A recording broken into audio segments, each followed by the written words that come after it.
The Justice Department has released thousands of new documents from the Epstein files. The legally required disclosure includes more than 11,000 files, including almost 30,000 photos, emails, court records, and investigative material related to the deceased sex offender and trafficker. President Trump is referenced hundreds of times throughout those files. However, the Justice Department says the files contain many untrue and sensationalist claims. NewsNation's Joe Khalil is live in Washington. Joe, there's a lot to unpack in this latest release. Yeah, certainly. And we know that this round of Epstein files that has been released just overnight, Jessica, getting a lot more attention than previous ones because of the amount of times that the president himself is named in them. There are certainly a lot of those references. We're going to show you here just a couple of them, the ones that are garnering the most attention because of their subject matter. A lot of it, we should warn you ahead of time, is pretty graphic and pretty disturbing, with the caveat, of course, as you already read, that the Department of Justice and the White House have acknowledged President Trump is in these files, and they deny any wrongdoing. They say, in their view, that many of these claims are baseless, according to the DOJ and the White House. This is what is in the files that is getting a lot of attention today. The first one is a postcard seemingly written from Jeffrey Epstein to another notorious convicted child rapist, Larry Nassar. And in it, it says, quote, "Our president also shares our love of young, nubile girls. When a young beauty walked by, he loved to grab, snatch, whereas we ended up snatching grub in the mess halls of the system.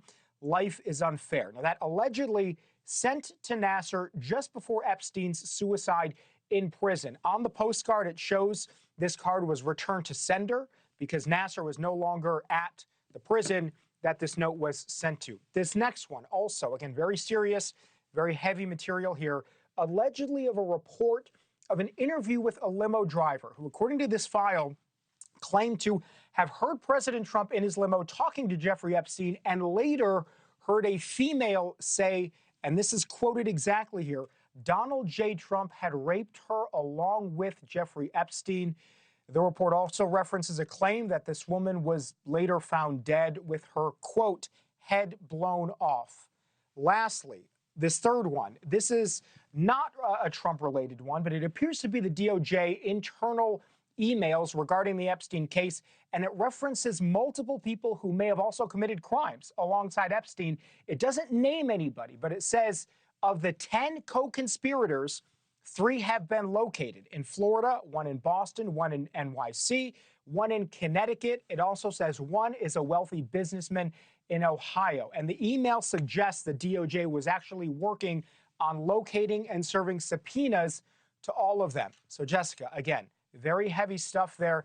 As we mentioned, the DOJ did issue a statement this morning regarding President Trump allegations, and they say, quote, "Some of these documents contain untrue and sensationalist claims made against President Trump that were submitted to the FBI right before the 2020 election. To be clear, the claims are unfounded and false, and if they had a shred of credibility, they certainly would have been weaponized against President Trump already." So thousands and thousands of documents. Jessica, our team is continuing to go through these files that were just released. We are certainly going to mark any of them that appear to reference a public official, a high-profile figure, anything that's in the public interest. We will bring it to you. Already, we should mention Democrats on the House Oversight Committee say that the alleged claims regarding the president should warrant further investigation by their committee. Jessica. All right, Joe, that's quite a bit. Thank you so much. Thank you for watching. Subscribe below and download our NewsNation app right now on your phone, and you will get fact-based, unbiased news for all Americans.